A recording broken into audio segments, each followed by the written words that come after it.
Hey Science Explorer, welcome to the fascinating world of microorganism part 4। अब तक आप लोगों ने माइक्रो ऑर्गेनिज्म के बारे में काफ़ी सारे इन्फॉर्मेशन कलेक्ट कर लिए हैं। आपको बहुत अच्छा भी लग रहा होगा और एक्साइटमेंट भी फील कर रहे होंगे, क्योंकि आप लोगों ने ऐसी चीज़ जानी कि जो माइक्रो ऑर्गेनिज्म को हम लोग को किस किस तरह से हेल्प पहुंचाते हैं। लेकिन क्या आपको पता है कि माइक्रो ऑर्गेनिज्म हम लोग को हेल्प तो पहुंचाते हैं लेकिन हार्म भी पहुंचाते हैं। कुछ ऐसे माइक्रो ऑर्गेनिज्म हैं जो हम लोगों के लिए बहुत ही ज़्यादा हार्मफुल हैं और बहुत ही तरीके से वो हमें हार्म कर सकते हैं और हमारे सिस्टम को गड़बड़ कर सकते हैं। ऐसे माइक्रो ऑर्गेनिज्म जो हमें हार्म करते हैं और डिजीज़ फैलाते हैं, उसको हम लोग पैथोजेंस बोलते हैं। ये पैथोजेंस कैसे, किस मोड को लेकर के हमें डिजीज़ फैलाते हैं और ये किसको किसको नुकसान पहुंचाते हैं, कैसे नुकसान पहुंचाते हैं, ये सारे चीज़ आज के वीडियो में हम लोग पढ़ने वाले हैं। और तो और ये जो डिजीज़ फैलाते हैं, इसके बचाव के लिए हमारे पास क्या मेज़र है, मतलब क्या प्रिवेंटिव मेज़र है और हम कैसे इनसे प्रोटेक्टेड रह सकते हैं। तो ये सारे चीज़ आज हम लोग इस वीडियो में पढ़ने वाले हैं। तो ये सारे इन्फॉर्मेशन जानने के लिए आज के वीडियो के एंड तक आपको बनी रहना है।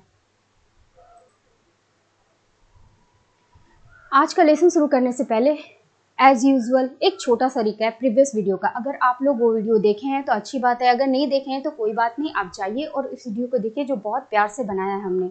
ओके, प्रीवियस वीडियो में हम लोग पढ़े थे कि माइक्रो ऑर्गेनिज्म को मेडिकली हम लोग कैसे यूज़ करते हैं, मतलब उसका मेडिकली यूज़ जो एंटीबायोटिक के फॉर्म में हुआ पहली बार पेनिसिलिन बन के, जो एक अलेक्जेंडर फ्लेमिंग साइंटिस्ट ने बनाया था, जो वर्ल्ड वॉर 2 में बहुत ज़्यादा इस्तेमाल हुआ और बहुत ही सक्सेसफुल रहा। उसके बाद पढ़े थे कि वैक्सीन के बारे में। वैक्सीन जो एक इम्यून सिस्टम, मतलब हमारे इम्यून सिस्टम के लिए एक ट्रेनिंग सिस्टम है, मतलब वो हमारे इम्यून सिस्टम को ट्रेनिंग देता है ताकि हम जब रियल डेंजर्स को फेस करें तो कैसे उससे डील करें। मतलब वैक्सीन एक स्पेसिफिक डिजीज़ के लिए बनाया जाता है। हर तरह का वैक्सीन हर डिजीज़ के लिए अलग अलग होता है, ये पढ़े थे। और फिर पढ़े थे कि एक ये छोटा सा माइक्रो ऑर्गेनिज्म हमारे सॉइल को कैसे फर्टाइल करता है, मतलब कि बहुत छोटा होने के बावजूद वो हमारे सॉइल को नाइट्रोजन से भर देता है और उसको काफ़ी फर्टाइल करता है और हमारे न्यूट्रिएंट को रिसाइकिल करता है। फिर पढ़े थे कि फर्टाइल सॉइल होने के बाद वो हमारे सिस्टम को कैसे क्लीन करता है, मतलब हमारे इकोलॉजिकल सिस्टम को कैसे बैलेंस करता है और क्लीन करता है। एक छोटा सा माइक्रो ऑर्गेनिज्म जो हमारे लैंड पे इतनी सारी डिकम्पोज, मतलब सड़ी गली चीज़ें रहती है, उसको डिकम्पोज करके उसको वापस से मीनिंगफुल चीज़ में बना करके वापस से सॉइल में डालता है।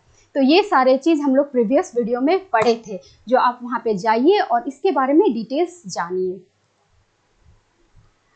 Quotes of the day: Education is the key to unlock the world, a passport to freedom. On this note, I'm Krishna. You're watching me on Concept Biz. Let's begin.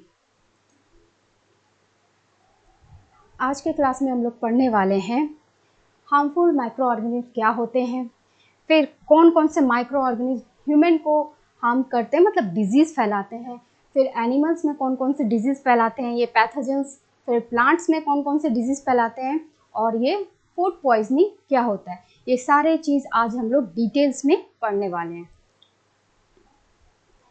सबसे पहला first topic, harmful micro organism क्या है। वैसे micro organism जो disease फैलाते हैं, किसको, humans को, प्लांट को, एनिमल्स को, इन सारे सबको डिजीज़ फैलाते हैं, उसको हम हार्मफुल माइक्रो ऑर्गेनिज्म बोलते हैं। लेकिन इनका एक प्रॉपर नाम है पैथोजेंस। ये पैथोजेंस के नाम पे जाने जाते हैं, मतलब कि वो माइक्रो ऑर्गेनिज्म जो डिजीज़ फैलाने का काम करते हैं, वैसे माइक्रो ऑर्गेनिज्म को हम लोग पैथोजेंस बोलते हैं। और ये पैथोजेंस कौन कौन है, इसके टाइप्स क्या है। पैथोजेंस में आए जैसे बैक्टीरिया में दो होते हैं, एक ये रॉड शेप के, एक स्पाइरल शेप के, ठीक है। फिर फंगाई जो डिजीज़ फैलाने का काम करते हैं, फिर वायरस जो कि सब कोई जानता है, वायरस तो बहुत ज़्यादा ही खतरनाक होते हैं, और एक पैरासाइट्स में कौन कौन, एक प्रोटोजोआ और एक वर्म। लेकिन पैरासाइट्स वाले जो होते हैं, मतलब जो प्रोटोजोआ होते हैं, वो सारे प्रोटोजोआ पैरासाइट नहीं होते, उसमें कुछ पैरासाइट्स होते हैं, कुछ फ्री फॉर्म में रहते हैं, मतलब एनवायरनमेंट में रहते हैं। उसी तरह से वर्म भी, सारे वर्म पैरासाइट नहीं होते, उसमें कुछ होते हैं और कुछ फ्री साइड में रहते हैं। मतलब पैरासाइट्स का मतलब क्या, वो किसी के से भरोसे रहते हैं, मतलब वो अकेले नहीं रह सकते, किसी के सेल में घुस के रहेंगे, किसी के बॉडी के में घुस के रहेंगे और उसके न्यूट्रिशन को लेकर के जिंदा रहते हैं, उसको बोलते हैं पैरासाइट्स। ठीक है, तो ये पैथोजेंस के टाइप हैं। ठीक, और ये करते क्या है, ये जो हार्मफुल इफेक्ट करते हैं वो क्या करते हैं, ये हमारा सबसे पहले खाना खराब करते हैं। मतलब कहीं भी खाना पड़ी हुई है बहुत दिन तक तो वो उसमें माइक्रो ऑर्गेनिज्म ग्रो कर जाएगा और वो हमारे खाने को अनसेफ कर देगा। मतलब आप उसको कंज्यूम नहीं कर सकते, अगर आप उसको कंज्यूम करोगे तो आप बीमार पड़ जाओगे। ठीक है, फिर ये क्या करेगा, हमारे क्रॉप को बर्बाद करता है, मतलब उसकी प्रोडक्टिविटी को घटा देता है।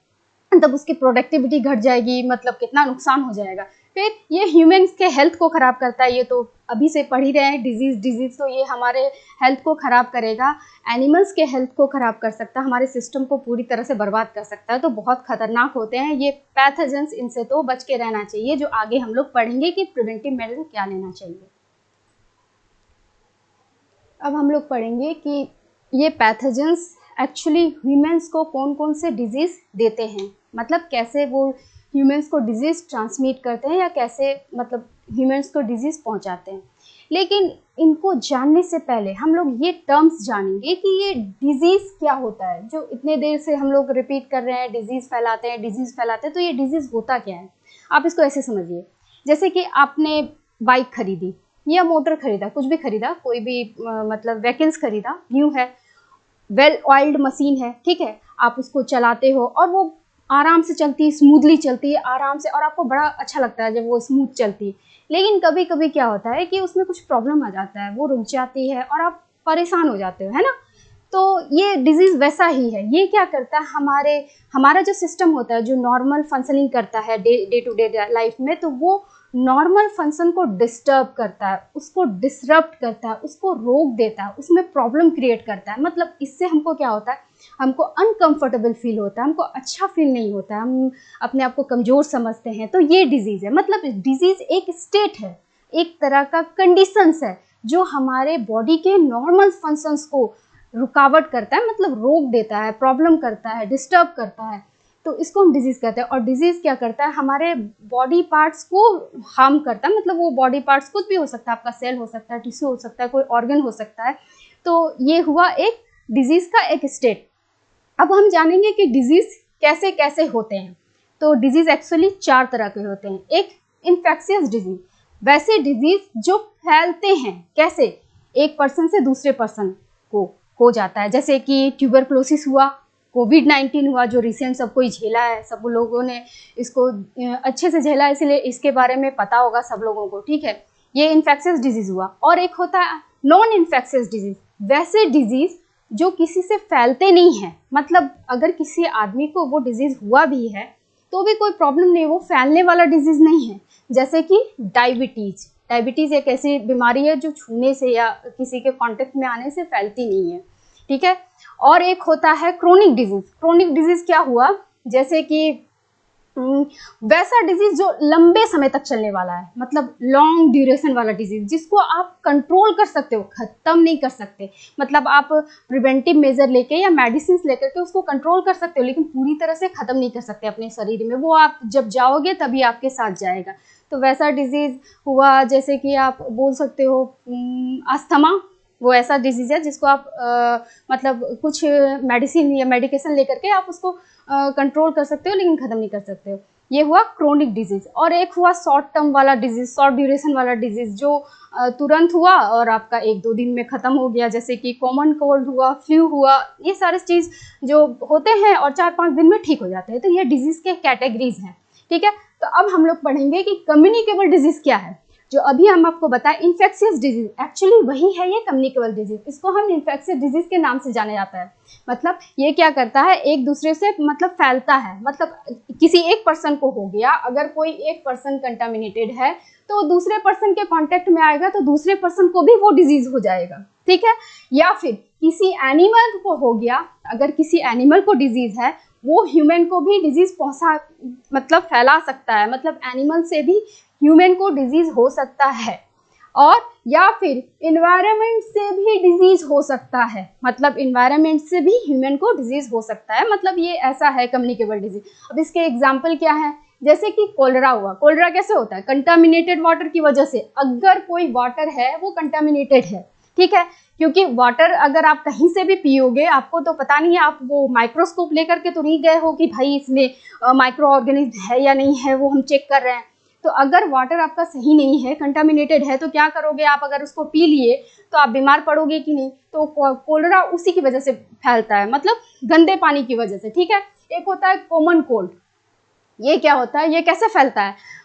जैसे कोई छींका, किसी को कॉमन कोल्ड है, वो कोई छींका, तो क्या हुआ, अगर वो हैंकी नहीं यूज किया अपने नाक पे, तो उसके थ्रू कितने सारे जर्म्स निकले, बहुत सारे जर्म्स निकले जो इन्वायरमेंट में चले गए। ठीक है, अगर अब उसके सामने कोई पर्सन खड़ा होगा तो वो जब छींका तो उसके थ्रू जितने जर्म्स निकले तो दूसरे को लगेगा, वो जब इनहेल करेगा तो वो जर्म्स उसके अंदर भी जाएंगे और उसे भी हो जाएगा, तो वो हुआ कॉमन कोल्ड। एक होता है चिकन पॉक्स, ये इन्फेक्टेड पर्सन से फैलता है, मतलब किसी एक को अगर हुआ है, कोई एक बंदे को चिकन पॉक्स हुआ है, तो अगर उसके कांटेक्ट में जो भी पर्सन आएंगे तो उसको भी चिकन पॉक्स हो जाएगा, मतलब छूने से फैलता है। ठीक है, और एक है ट्यूबरक्लोसिस। ये कैसे होता है? ये एयर के थ्रू होता है, हवा से होता है, और ये हमारे लंग्स को इफेक्ट करता है।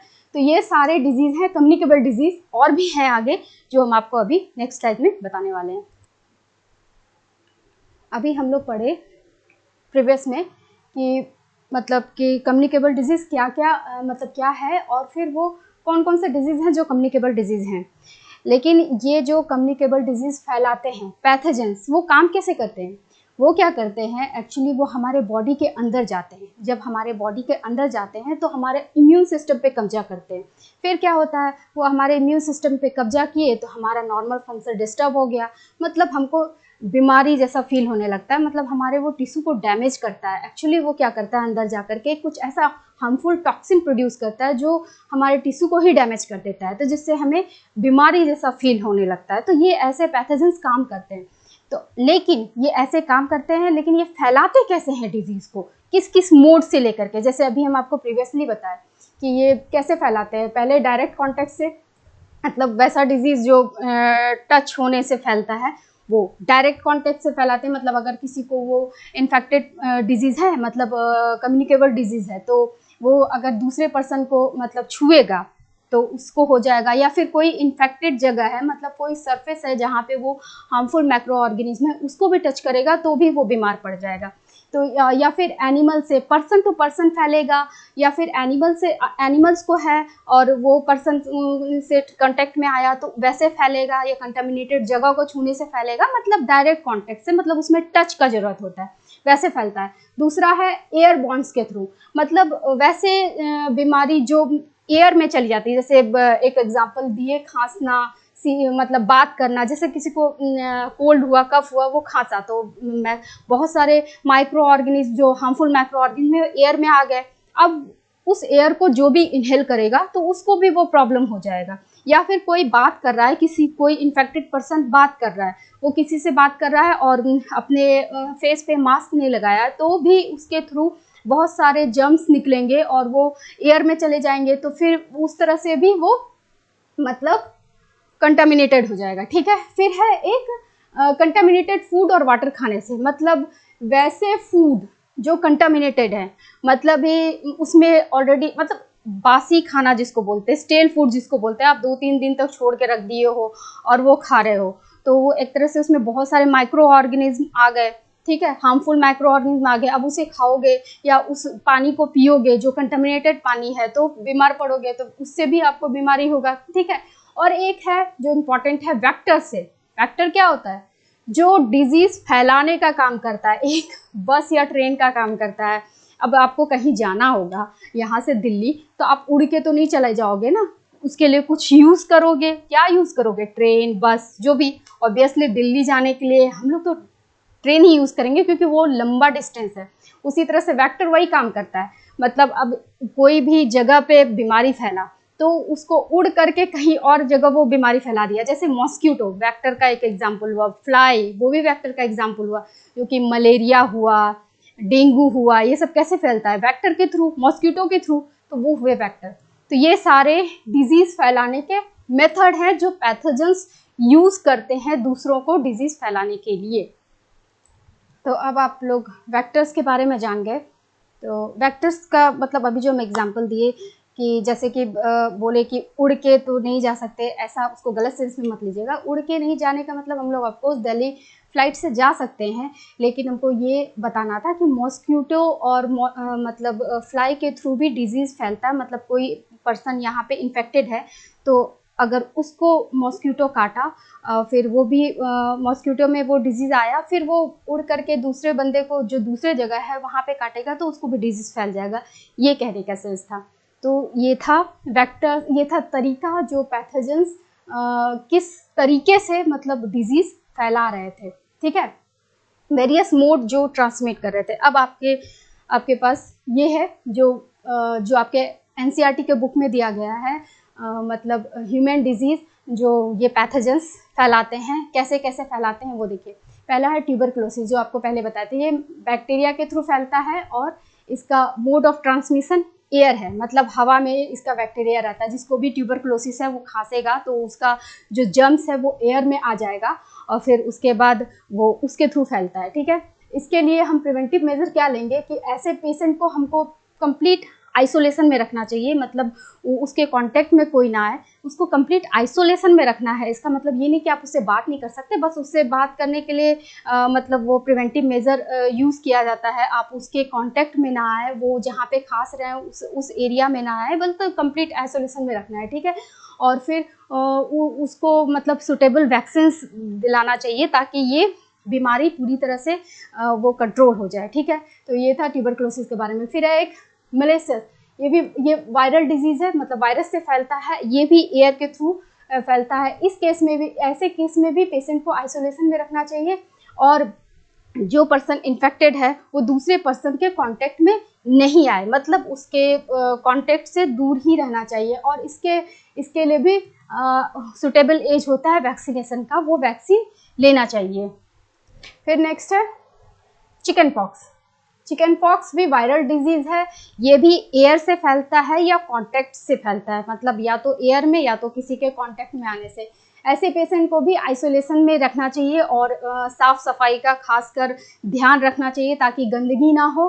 फिर उसको वैक्सीन प्रोवाइड करना चाहिए ताकि ये बीमारी मतलब फैले ना, अगर हो भी जाए तो वैक्सीन के थ्रू मतलब कंट्रोल हो। फिर है पोलियो तो बहुत फेमस बीमारी है जो बहुत ही खतरनाक है। ये भी वायरल डिजीज़ है, वायरस से होता है और ये भी एयर या वाटर के थ्रू होता है। तो इसके केस में भी वैक्सीन सुटेबल एज में लेना चाहिए, प्लस इंश्योर करना चाहिए कि आप जब भी पियो क्लीन वाटर पियो, मतलब कि वैसा वाटर जो पूरी तरह से माइक्रो ऑर्गेनिज्म से फ्री हो, हार्मफुल माइक्रो ऑर्गेनिज्म से, मतलब आप एक बोल सकते हो बॉयल वाटर पियो। तो इससे पता चलता है कि पानी का भी क्लीन होना कितना ज़रूरी है। अगर आप हार्मफुल मतलब कंटामिनेटेड पानी पियोगे तो आपको प्रॉब्लम हो सकती है। तो इसीलिए इससे पता चलता है बॉयल वाटर का कितना वैल्यू है। अगर फिल्टर नहीं भी है तो भी कोई बात नहीं, आप पानी को अच्छे से उबाल लीजिए, उससे सारे जर्म्स मर जाते हैं, फिर उसको पीजिए। वो सबसे अच्छा बेस्ट वाटर है जो जिसमें जर्म्स नहीं होते, ठीक है। फिर है कोलरा, ये बैक्टीरिया से फैलता है। और कैसे फैलता है? बैक्टीरिया के थ्रू होता है और फैलता है वाटर से और फूड से, मतलब आपको प्रॉपर बॉइल्ड वाटर पीना चाहिए इस केस में। और अपने मतलब खाना को साफ़ सफाई, मतलब कंटामिनेटेड खाना नहीं खाना चाहिए, एकदम फ्रेश और अच्छा से कुक्ड फूड खाना चाहिए। और अपना गुड हाइजीन मेंटेन रखें, मतलब साफ़ सफाई का ध्यान रखें, प्लस प्रॉपर वैक्सीनेशन लें। इसका भी वैक्सीनेशन है, हर डिजीज़ के लिए वैक्सीनेशन है आज के डेट में, तो वो हर एज में दिया जाता है, तो उसको लेना चाहिए, ठीक है। टाइफाइड बैक्टीरियल डिजीज़ है जो बैक्टीरिया से फैलता है। और ये कैसे फैलता है? वाटर से, वाटर के थ्रू फैलता है। तो इसके केस में भी आप अपना मतलब साफ़ सफाई का ध्यान रखें, बॉइल्ड वाटर पिए हैं, प्रॉपर वैक्सीनेशन लें। हेपेटाइटिस ए वायरस से होता है और वाटर के थ्रू फैलता है, तो बॉइल्ड वाटर पिए हैं और वैक्सीनेशन कराए, इससे वो हेपेटाइटिस ए का खतरा कम हो जाता है। फिर है लास्ट में मलेरिया, जो प्रोटोजोअल डिजीज़ है, जो मॉस्किटो से फैलता है, मॉस्किटो। और इस केस में आप अब ये पहले ये जानिए कि मलेरिया फैलता कैसे है और किससे? मॉस्किटो से, जो कि एनोफिलीज होती है, फीमेल एनोफिलीज बोलते हैं उस मॉस्किटो को, फीमेल एनोफिलीज बोलते हैं, ठीक है। उस मॉस्किटो के अंदर ये प्रोटोजोआ रहता है। प्रोटोजोआ कौन सा? प्लाज्मोडियम, जो एक पैरासाइट्स है। प्लाज्मोडियम मॉस्किटो के अंदर रहता है। मॉस्किटो जब किसी पर्सन को काटती है तो प्लाज्मोडियम जो होता है उसके सलाइवा के थ्रू उस पर्सन के अंदर चला जाता है, ठीक है। जब वो उस पर्सन के अंदर चला जाता है फिर क्या होता है, उसके ब्लड के थ्रू वो लीवर तक पहुंच जाता है, फिर वहां से सारा सिस्टम वो गड़बड़ करना शुरू कर देता है और फिर आप बीमार हो जाते हैं पूरी तरह से। तो मॉस्किटो तो बहुत ही खतरनाक है। इसके लिए तो आप इसका सेफ्टी का ध्यान रखने के लिए सबसे पहले अपने घर में मॉस्किटो लगाएं, मॉस्किटो नेट, मतलब सॉरी मॉस्किटो नहीं, मॉस्किटो नेट लगाएं और रेपलर लगाएं जिससे मॉस्किटो भागता है। और फिर एक क्रीम भी आती है, उसको भी आप लगा करके अपने आप को प्रोटेक्ट कर सकते हैं। प्लस ये मॉस्किटो कहाँ पे जन्म लेता है, जनरली ये पानी में, मतलब गंदे पानी में रहता है। जहाँ पे स्थिर पानी है और गंदा पानी है, वहाँ पे पानी जमा हुआ जहाँ पे रहेगा वहाँ पे ये ब्रीड करता है। तो मेक श्योर करें कि आपके आसपास जितने भी पानी जमे हुए हैं वहाँ पे जमे ना हो, और अगर जमे हैं तो उसको स्प्रे करवा दें इंसेक्टिसाइड से, ताकि वो मॉस्किटो का अंडा ही मर जाए और वहाँ पे वो बीमारी फैलाना ही बंद कर दे।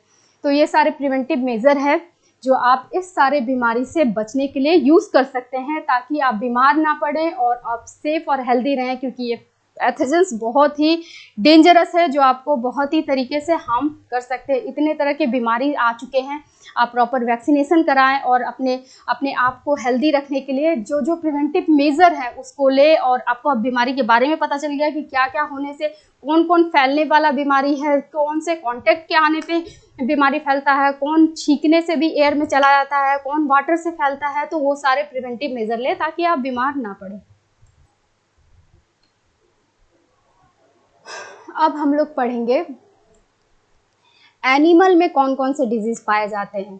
कुछ ऐसे माइक्रो ऑर्गेनिज्म हैं जो एनिमल्स को भी नहीं छोड़ते, जैसे कि बैक्टीरिया हुए, वायरस हुए और भी अदर पैथोजेंस है जो एनिमल्स में भी डिजीज फैलाते हैं। और इससे क्या बहुत बड़ा इकोनॉमिक लॉस होता है, जैसे कि एग्रीकल्चर वाले को लॉस होता है क्योंकि बहुत सारे जगह में एग्रीकल्चर मतलब एनिमल्स का वहाँ पे यूज़ होता है। और लाइव स्टॉक इंडस्ट्रीज को भी बहुत लॉस होता है क्योंकि वो लोग एनिमल्स का बिजनेस करते हैं, जैसे कि सिप हुआ, फिर गोट हुआ और ऑब्वियसली काव हुआ जो डेयरी प्रोडक्ट वाला काम करते हैं, ये सब। तो उनको बहुत ज़्यादा लॉस होता है। और कुछ ऐसे डिजीज़ हैं जो एनिमल्स से ह्यूमन में फैलते हैं, जैसे कि bird flu, swine flu, rabies, ये सारे डिजीज़ जो एनिमल के थ्रू ह्यूमन में आते हैं, ठीक है। तो इसका प्रिवेंटिव मेजर क्या है कि आप एनिमल को गुड हाइजीन दें, मतलब उसका वहाँ वो जहाँ रहता है, वो जहाँ पे आप जानवरों को रखे हैं वहाँ पे साफ़ सफाई का ध्यान रखें, प्लस उसको प्रॉपर वैक्सीनेशन दिलाएं। और अगर किसी एनिमल्स को बीमारी हो गई है तो उसको क्वारंटाइन कर दें, मतलब उसके कॉन्टेक्ट में कोई दूसरा एनिमल्स या कोई पर्सन ना है।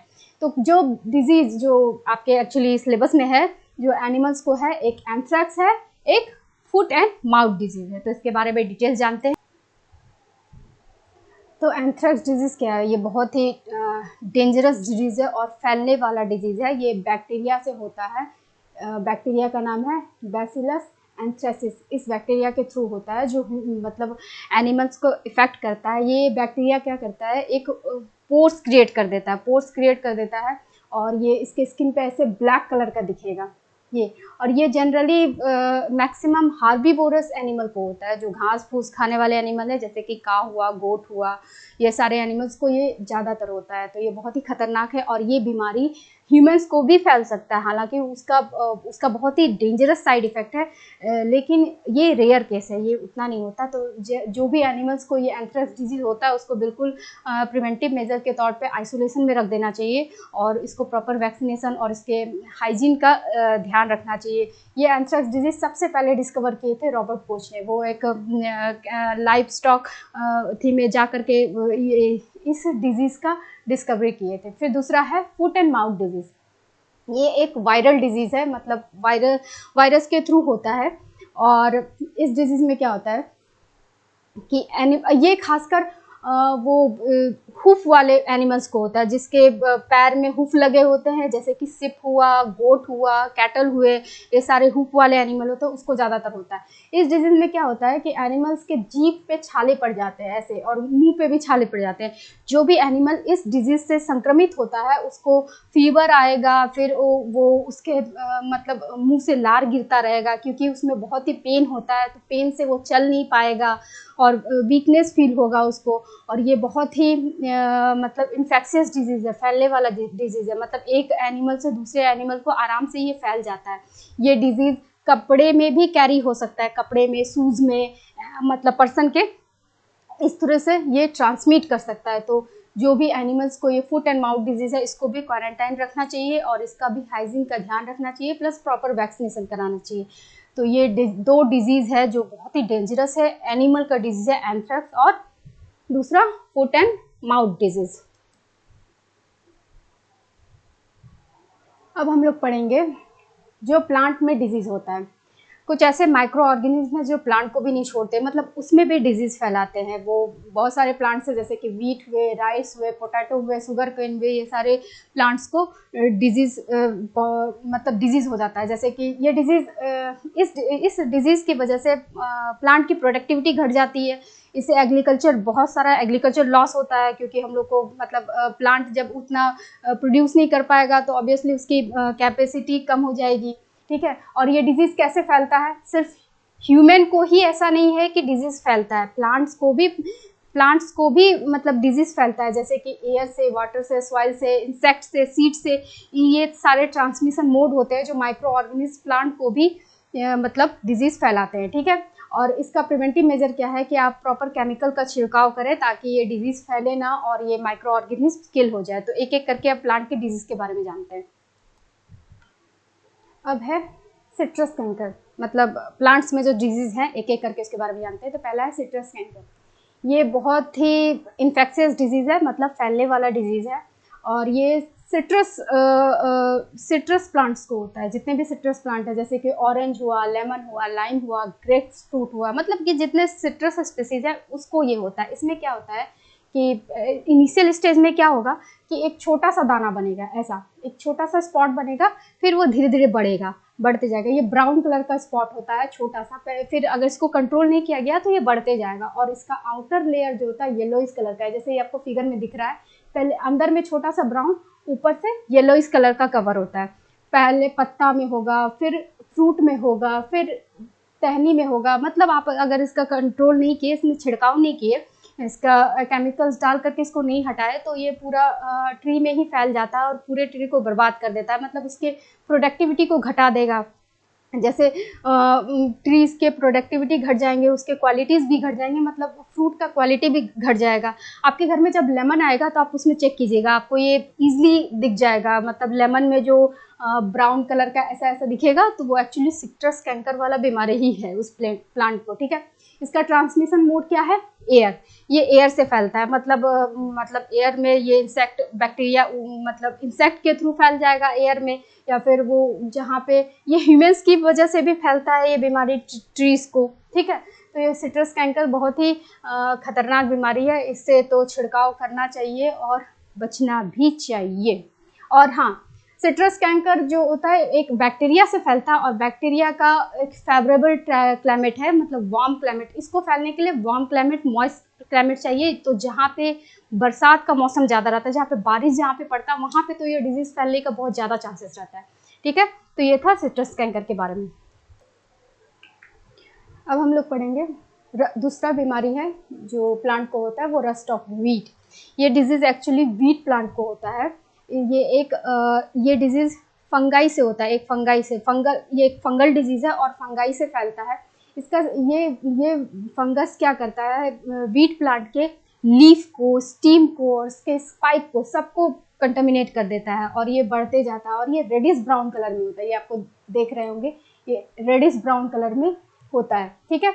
और ये डिजीज़ कैसे फैलता है? एयर से और सीड से। इसका दो ही ट्रांसमिशन मोड है, या तो एयर या तो सीड्स। एयर से कैसे फैल सकता है ये डिजीज़? फंगाई क्या होता है, एक स्पोर्स क्रिएट कर देता है। तो वो क्या होता है, हवा की वजह से वो दूर दूर तक फैल सकता है और कोई दूसरे एरिया में भी वीट के प्लांट को कंटामिनेट कर सकता है और पूरा प्लांट ही डिस्ट्रॉय कर देता है। मतलब पूरे प्लांट धीरे धीरे बर्बाद ही हो जाता है।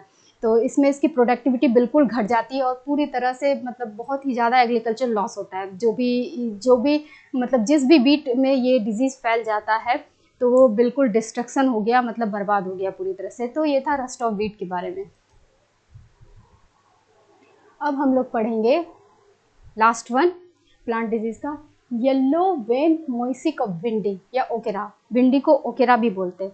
ये डिजीज़ वायरल डिजीज़ है, मतलब वायरस से होता है, जो कि येलो वेन मोइसिक वायरस के थ्रू ये बीमारी फैलता है। और ये जनरली वैसे फार्मर को चिंता देने वाला बात है जो भिंडी का खेती करते हैं, क्योंकि ये भिंडी को ही ये बीमारी होता है। इसमें क्या होता है कि ये येलो कलर कर देता है पूरा पत्ता को। क्या करता है, पहले ये हल्का येलो दिखेगा, ये जो वैन दिख रहा है आपको पत्ते का, वैन के साइड पहले हल्का हल्का येलो दिखेगा, ठीक है। फिर धीरे धीरे अगर इसको कंट्रोल नहीं किया गया तो ये बढ़ता जाएगा और फिर एकदम लाइट येलो कलर दिखेगा, एकदम ब्राइट कलर में। इससे क्या आपको नुकसान होगा, एक तो उसकी प्रोडक्टिविटी घटेगी, भिंडी के जो भी भिंडी लगा हुआ है जिसमें ये बीमारी लगा उसकी प्रोडक्टिविटी घट जाएगी, और पत्ते कैसे हो जाएंगे, एक तो पीले हो जाएंगे इस तरह से, प्लस वो मुड़ जाएंगे, करली टाइप के हो जाएंगे, और उसकी प्रोडक्टिविटी घटेगी, पत्ते की साइज भी घट जाएगी, फल की प्रोडक्टिविटी घटेगी, मतलब वो भिंडी छोटा साइज का होगा प्लस टेढ़ा मेढ़ा साइज का, अजीब शेप का हो जाएगा। तो उसके जब मार्केट में उसको बेचोगे तो वो टेढ़ा मेढ़ा भिंडी कोई लेना भी पसंद नहीं करेगा, तो एक दूसरा नुकसान हो जाएगा।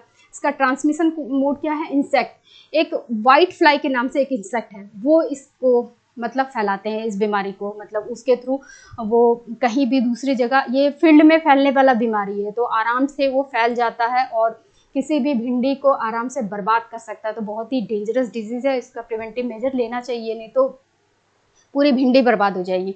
तो ये था प्लांट डिजीज़ के बारे में, जो आप तीन डिजीज़ पढ़े प्लांट का, ठीक है।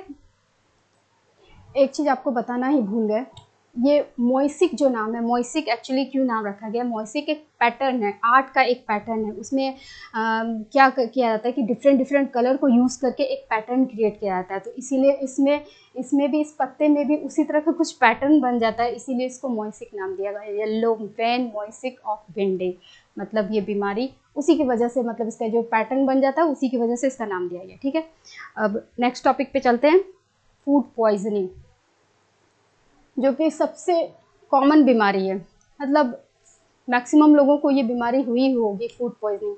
इसमें क्या होता है कि अगर आप कंटामिनेटेड फूड खाएंगे तो आपके बॉडी में गड़बड़ी शुरू हो जाएगी। क्या होता है कि जो पैथोजेंस होते हैं वो हमारे फूड में जब बैठते हैं तो वो कुछ ऐसा टॉक्सिक रिलीज़ करते हैं जो बहुत ही ज़्यादा हार्मफुल होता है। जब वो टॉक्सिक हम लोग फूड के थ्रू उस टॉक्सिक को अपने बॉडी में लेते हैं तो हमारी सिस्टम ख़राब हो जाती है, मतलब कि बहुत ही डेंजरस।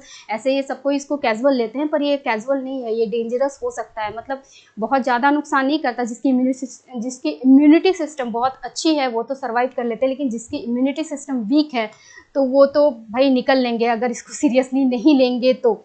मतलब इसमें जो टॉक्सिक जो प्रोड्यूस होता है जिसके कारण से ये प्रॉब्लम होती है, तो इसके सिम्टम्स क्या आते हैं, जैसे आपको वॉमिटिंग होगा बार बार, फिर आपको फीवर जैसा फील होगा, हेडेक होगा, आपके पेट में दर्द होगा, ये सारे सिम्टम्स उसके हैं। डिहाइड्रेशन होगा, डायरिया हो जाएगा, मतलब अगर आप इसका प्रिवेंटिव मेजर नहीं लेंगे तो आपको ये बहुत ही ज़्यादा सीरियस हो सकता है। खासकर जो बूढ़े लोग हैं अगर उनको फूड पॉइजनिंग हो गई तो एक तो उनकी इम्यूनिटी सिस्टम वीक हो जाती है तो वो इसको थोड़ा सा हैंडल नहीं कर पाएंगे, उनके केस में ये सीवर हो सकता है। एक प्रेग्नेंट लेडी को भी ये काफ़ी खतरनाक उसके लिए हो सकता है, उसके लिए और उसके बेबी के लिए भी।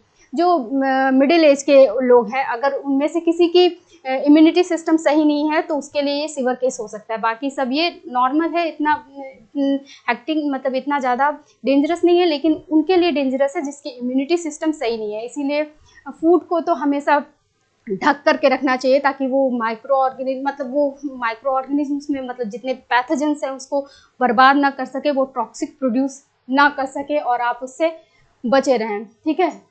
तो ये सारे मतलब उसके सिस्टम हैं और सिम्टम हैं जो वॉमिटिंग फील होगा, डायरिया होगा, डिहाइड्रेशन होगा, ये सारे सिम्टम फूड पॉइजनिंग के हैं। तो जब भी आप खाना खाएं या कोई भी ड्रिंक पिए तो वो आप चेक कर लें कि वो आप सही जगह से ले रहे हैं, सही सोर्स से ले रहे हैं, कोई कंटामिनेटेड फूड तो नहीं खा रहे हैं, कोई कंटामिनेटेड वाटर तो नहीं ले रहे हैं।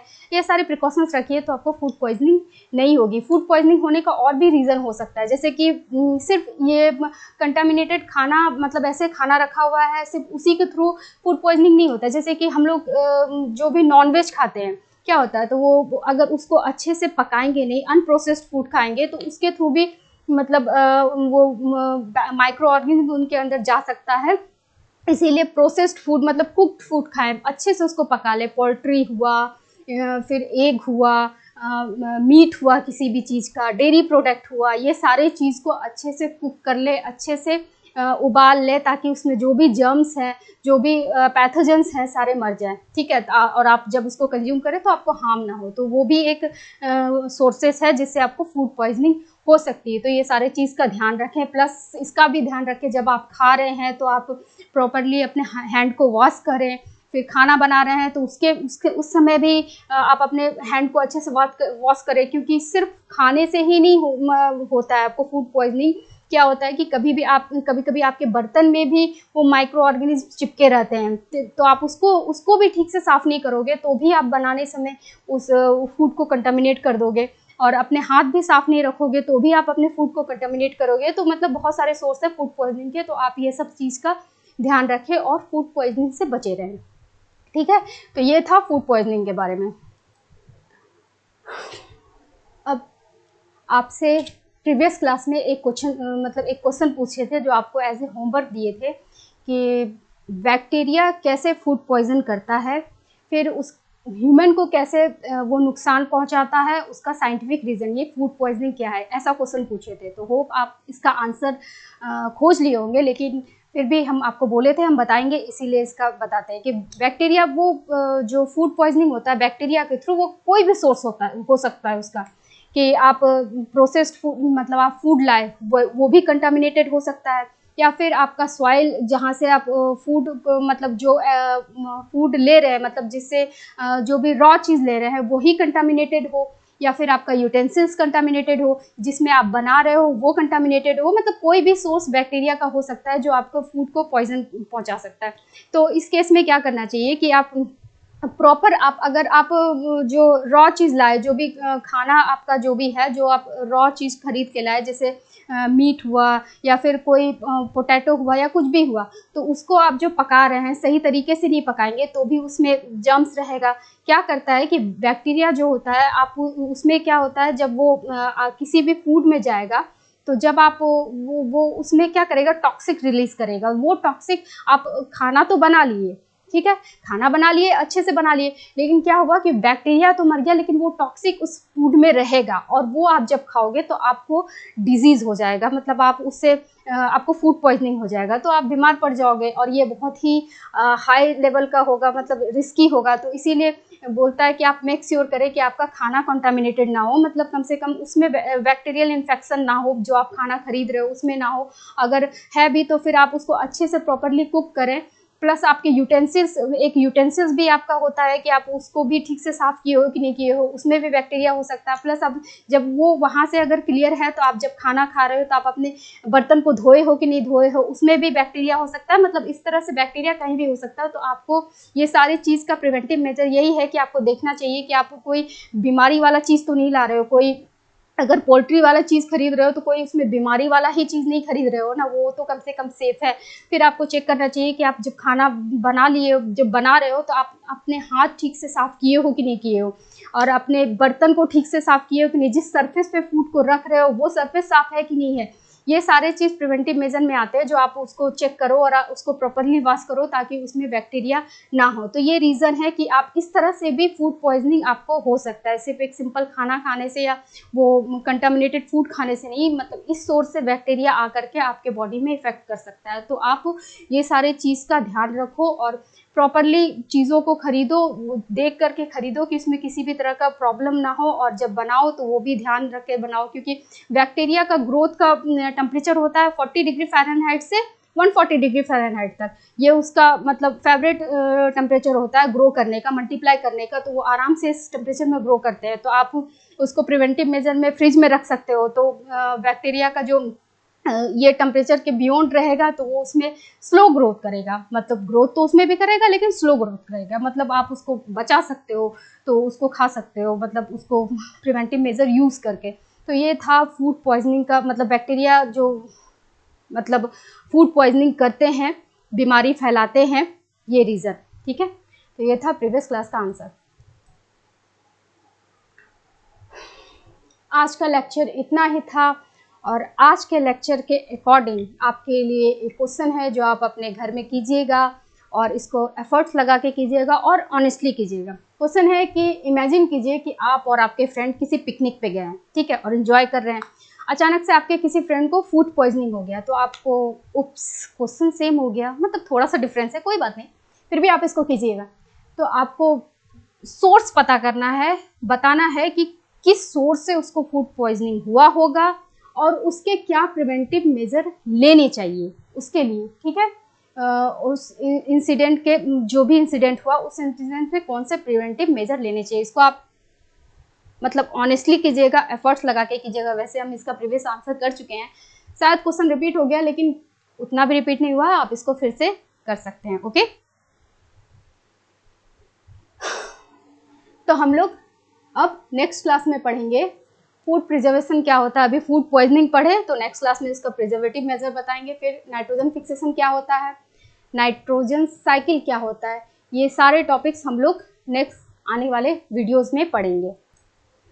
आज के लिए ही इतना ही, जितना भी मैंने पढ़ा है उसको अच्छे से पढ़ के आइएगा, और जो नेक्स्ट टॉपिक है आपका उसको भी अच्छे से पढ़ के आइएगा, ताकि जब मैं आपको बताऊं तो आपको चीज़ें क्लियर हो।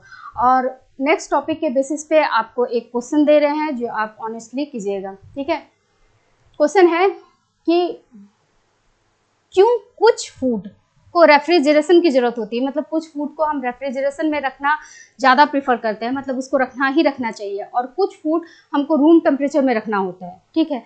और फिर क्या है इसका जो मेन रीज़न है वो आपको डिटरमाइन करना है। फिर है कि मतलब ये कौन सा ऐसा फैक्टर है जो रेफ्रिजरेशन का इतना नीड हमको क्यों है, और उसका क्या प्रिजर्वेटिव मेजर है, क्या क्वालिटी है, और फूड का सेफ्टी क्या है। ये क्वेश्चन को आप ऑनेस्टली कीजिएगा, आंसर करने की कोशिश कीजिएगा। नेक्स्ट क्लास में हम आपको इसका आंसर दे देंगे। अगर आपको वीडियो पसंद आए तो प्लीज़ आप इसको लाइक करें, सब्सक्राइब करें, अपने दोस्तों के साथ शेयर करें। Thank you.